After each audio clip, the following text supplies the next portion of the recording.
13 dalam mata kuliah kebijakan pendudukan dengan saya sendiri atas nama Franciscus Rivaldi de Santo Jadu. Saya Hans Susanti Raja. Saya Krisna Semita Tuin. Dan saya Mario Alamsyah Dimamesa.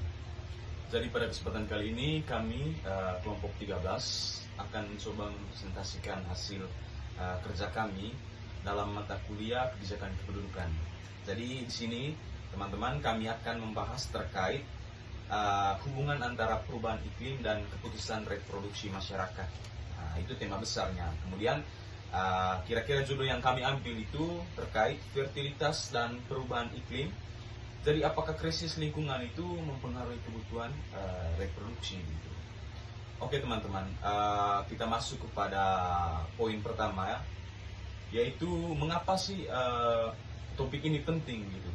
Kenapa kami mengambil topik ini? Jadi teman-teman, secara garis besar yang melatar belakangi kami untuk mengambil topik ini itu karena pada dasarnya itu perubahan iklim sekarang itu bukan hanya masalah lingkungan, tapi sudah berdampak pada kehidupan langsung keluarga dan masyarakat setempat gitu. Jadi ada beberapa dampak yang mulai dirasakan oleh masyarakat itu seperti bagaimana harga bahan pokok itu semakin menaik gitu.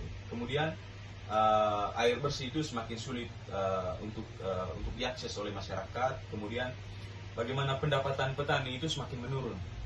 Selanjutnya ada beberapa dampak juga itu terjadinya itu resiko banjir dan kekeringan itu semakin meningkat. Jadi teman-teman, kondisi ini itu yang memungkinkan bagaimana banyak keluarga itu mulai memikirkan kembali masa depan mereka, apakah mereka nanti itu dapat berkehidupan dengan baik atau tidak. Kemudian hal ini itu termasuk soal bagaimana jumlah anak yang ingin dimiliki, karena kita ini berbicara fertilitas ya. Kemudian bagaimana kita melihat perubahan cara pandang tentang fertilitas dalam ilmu kependudukan, dan bagaimana juga fertilitas tingkat kelahiran atau keputusan untuk memiliki anak itu, apakah masyarakat itu memikirkan hal itu gitu. Selanjutnya itu teman-teman, ada hal-hal yang mempengaruhi bagaimana keputusan untuk memiliki anak oleh masyarakat itu. Ada beberapa alasan. Yang pertama itu ada budaya dan tradisi keluarga.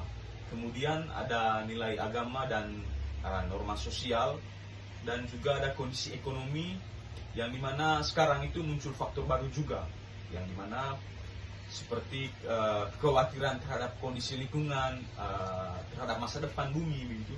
Artinya masyarakat mempunyai pemikiran apakah apakah bumi nanti atau lingkungan sekitar nanti itu pada masa yang akan datang apakah dapat berkehidupan dengan baik atau tidak. Teman-teman, apakah kekhawatiran tersebut terhadap perubahan iklim tentunya itu juga mempengaruhi keputusan masyarakat Indonesia untuk memiliki anak. Nah, di sini kita akan membahas terkait hal itu. Kalau kita berbicara terkait konteks Indonesia, Indonesia ini termasuk negara yang rentan terhadap perubahan iklim. Jadi saya rasa teman-teman tahu itu. Misalnya terjadi banjir, kemudian ada rop wilayah yang besar, terutama di wilayah pesisir gitu ya. Kemudian keringan yang berkepanjangan, terus ancaman kenaikan permukaan laut, dan adanya penurunan angka kelahiran di wilayah perkotaan. Sedangkan di daerah perkotaan juga itu sebagian masyarakat itu mulai mempertimbangkan kondisi lingkungan mereka sebelum memiliki anak. Jadi mereka melihat bagaimana sih kondisi lingkungan, seperti macam di kota-kota besar Jakarta, kemudian Surabaya. Jadi orang-orang di sana itu untuk memiliki anak, kami kelompok merasakan bahwa kayaknya mereka itu harus berpikir kembali begitu, karena melihat kondisi lingkungan yang ada di kota-kota besar gitu, seperti Jakarta dan kota-kota lainnya. Kita melihat juga kalau kita bandingkan dengan yang ada di pedesaan teman-teman, jadi ada pandangan bahwa banyak anak itu adalah hal baik dan masih cukup kuat ya. Kemudian adanya perbedaan pandangan yang menjadi fokus kajian. Jadi yang menjadi fokus kajian kelompok kami di sini adanya perbedaan pandangan dari kelompok perkotaan dan kelompok pedesaan gitu, terkait dengan fertilitas ini. kita melihat bersama bahwa masyarakat lokal, masyarakat sederhana atau masyarakat pedesaan itu mereka melihat atau memandang bahwasannya itu memiliki anak itu banyak rezeki ya, seperti yang kita tahu istilah-istilah keren seperti itu bahwa siapa yang memiliki banyak anak itu adalah mereka nanti itu akan memiliki banyak rezeki juga. Namun kalau kita untuk melihat konteks sekarang itu mungkin itu tidak berlaku lagi ya, dan itu yang akan kami bahas di sini. Kemudian teman-teman, rumusan masalah yang kami ambil itu ada beberapa rumusan masalah yang kami ambil. Yang pertama itu bagaimana krisis lingkungan itu dapat mempengaruhi keputusan masyarakat untuk memiliki anak. Kemudian faktor apa saja sih yang mempengaruhi hubungan antara kekhawatiran iklim dan keputusan reproduksi. Kemudian rumusan masalah yang ketiga itu, apakah terdapat perbedaan pandangan berdasarkan usia, pendidikan, dan tempat tinggal. Dan rumusan masalah yang terakhir, apa implikasi dari hasil kajian ini terhadap kebijakan kependudukan di Indonesia, teman-teman. Jadi teman-teman, mungkin secara garis besar itu adalah latar belakang kami untuk mengambil topik ini. Selanjutnya nanti kita akan membahas lebih dalam terkait dengan pembahasan yang akan kami bicarakan nanti. Terima kasih. Oke, baik teman-teman, berdasarkan hasil yang kami menemukan beberapa temuan yang menarik yang menunjukkan bahwa isu perubahan iklim itu memang sudah mulai memasuki ruang pertimbangan di berbagai masyarakat, terutama dalam masyarakat perkotaan dan masyarakat pedesaan. Yang pertama itu persepsi terhadap perubahan iklim. Jadi ada kelompok masyarakat terdidik di mana usia dari 25 tahun sampai 35 tahun itu masyarakat dari kelompok ini menunjukkan bahwa pemahaman yang cukup baik mengenai perubahan iklim. Jadi mereka secara aktif itu mengaitkan beberapa fenomena dalam kehidupan mereka sehari-hari dengan krisis lingkungan. Yang pertama, cuaca ekstrim yang semakin sering terjadi. Lalu yang kedua ada kualitas udara yang menurun di kota-kota besar. Lalu yang ketiga ada krisis air bersih yang mulai dirasakan. Lalu yang keempat itu ada kenaikan harga bahan pokok yang terus meningkat. Jadi yang menarik ini banyak masyarakat perkotaan yang menyatakan bahwa kondisi lingkungan ini secara aktif masuk dalam pertimbangan mereka saat merencanakan jumlah anak. Lalu ada kelompok rural itu di usia yang lebih tua, di mana kelompok ini jauh lebih jauh dari kelompok masyarakat terdidik atau masyarakat perkotaan. Jadi di mana masyarakat pedesaan ini mereka itu cenderung memandang bahwa perubahan iklim itu sebagai hal yang sudah biasa terjadi dari dulu. Jadi mereka itu tidak mengaitkan secara langsung dengan keputusan untuk memiliki anak. Jadi perbedaan dalam kedua hal ini itu sangat menarik, di mana menjadi salah satu fokus utama dalam diskusi ini menunjukkan bahwa cara seseorang itu memaknai perubahan iklim saat dipengaruhi oleh latar belakang pendidikan dan lingkungan tempat tinggalnya. Lalu yang kedua ada pertimbangan untuk memiliki anak. Jadi pada kelompok masyarakat terdidik itu muncul pandangan bahwa kondisi lingkungan saat ini itu membuat mereka lebih berhati-hati dalam memutuskan jumlah anak. Di mana pertimbangan mereka ini meliputi yang pertama, apakah anak mereka itu kelak akan tumbuh dalam lingkungan yang sehat. Lalu yang kedua, apakah ketersediaan air bersih dan pangan itu akan terjamin di masa depan. Yang ketiga, bagaimana dampak bencana iklim itu terhadap beban ekonomi keluarga. Jadi bahkan sebagian masyarakat itu mengungkapkan bahwa pemikiran untuk membatasi jumlah anak itu sebagai bentuk tanggung jawab yang moral terhadap lingkungan.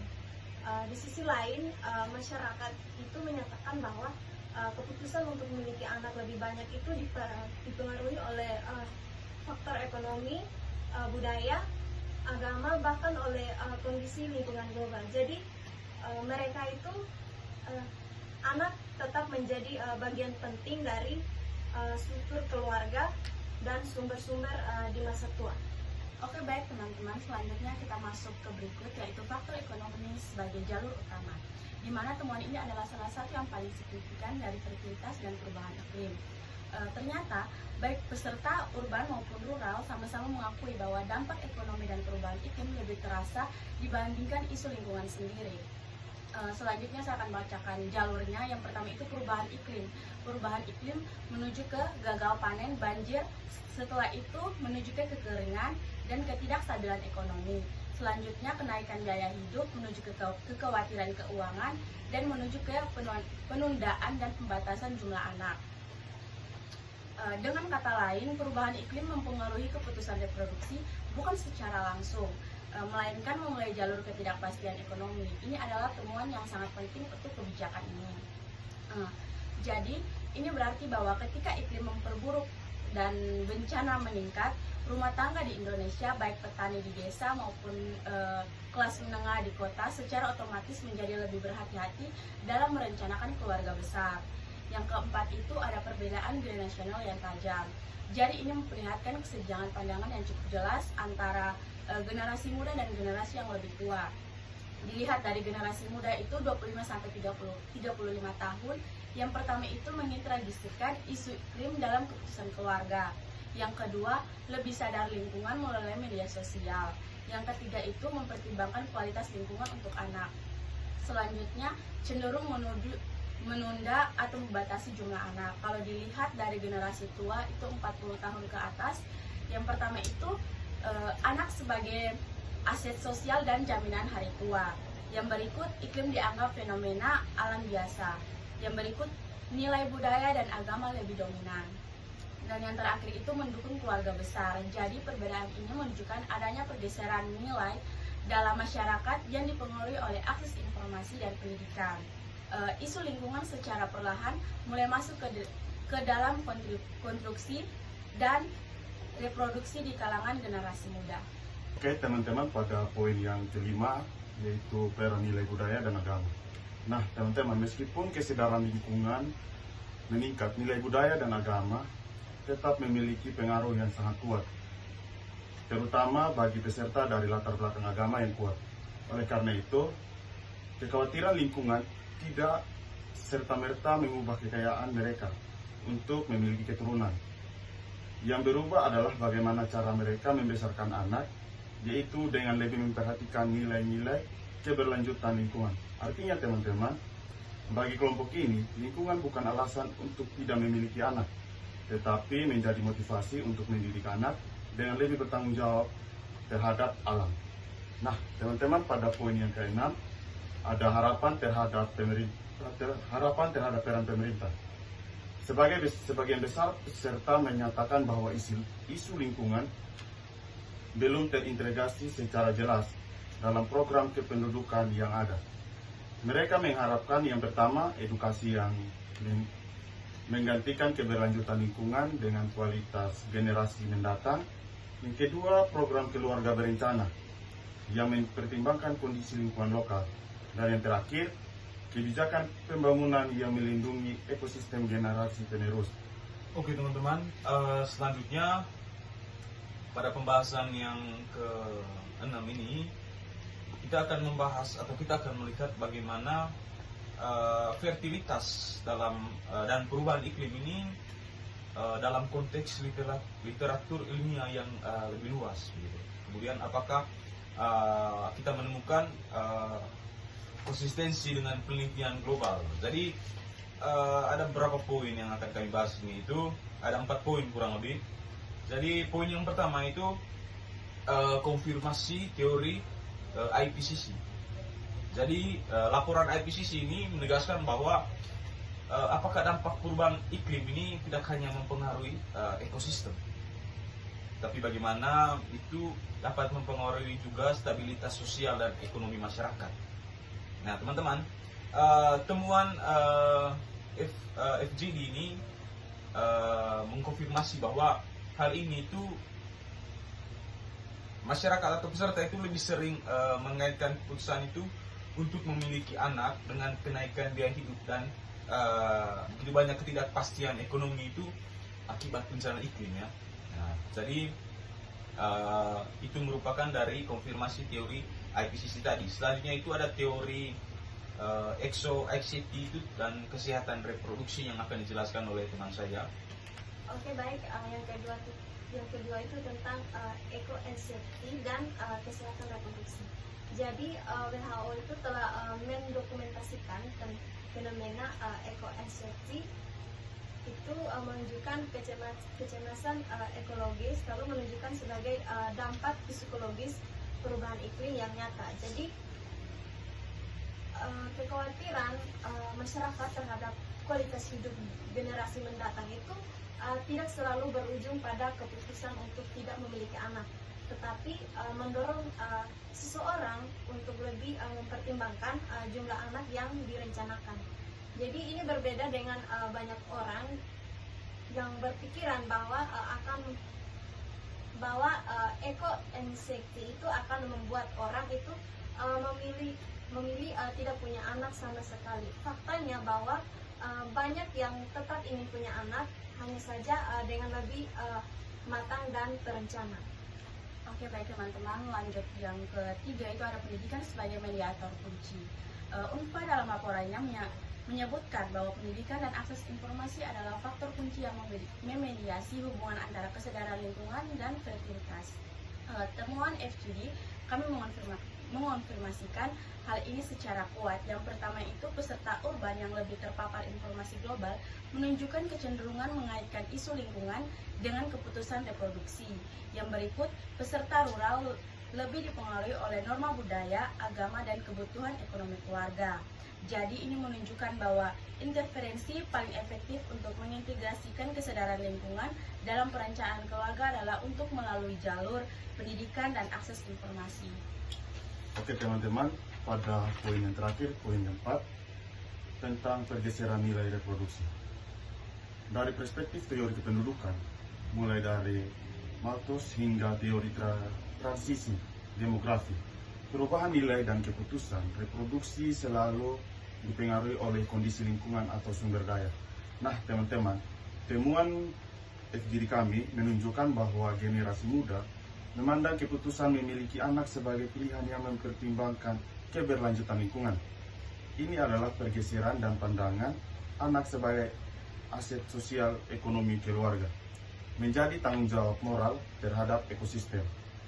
Pergeseran nilai berlangsung perlahan, tetapi sinyalnya sudah terlihat jelas dalam diskusi kami, dan ini harus menjadi pertimbangan serius dalam kebijakan kependudukan yang akan datang ke depan.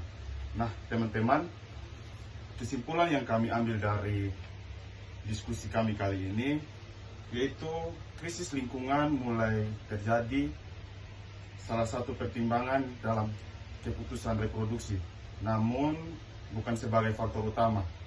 Pengaruhnya bekerja secara tidak langsung melalui jalur ekonomi, psikologis, dan nilai sosial. Terdapat beberapa faktor yang memediasi hubungan antara perubahan iklim dan keputusan reproduksi, yaitu persepsi ketidakpastian ekonomi, kekhawatiran terhadap kualitas hidup generasi mendatang, dan meningkatnya kesadaran lingkungan, terutama pada kelompok urban terdidik dan generasi muda. Nah, teman-teman, di sini kami ada beberapa rekomendasi kebijakan yang akan kami sampaikan. Yang pertama, program khusus untuk kelompok urban terdidik, mengembangkan program yang memproses kekhawatiran ekologis generasi muda perkotaan.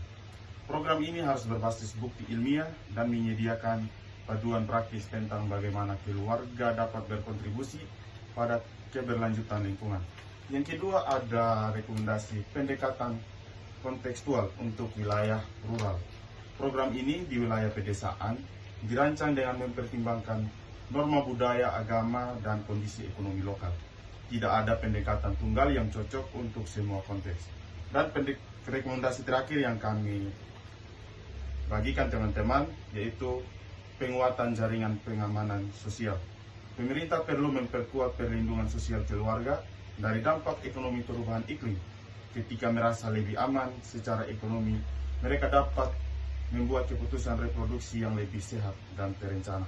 Nah, teman-teman, sekian dari video kali ini yang dapat kami bagikan. Kurang lebihnya, mohon maaf jika ada kesalahan dan kekurangan yang kami sampaikan. Sampai jumpa di video selanjutnya. Terima kasih.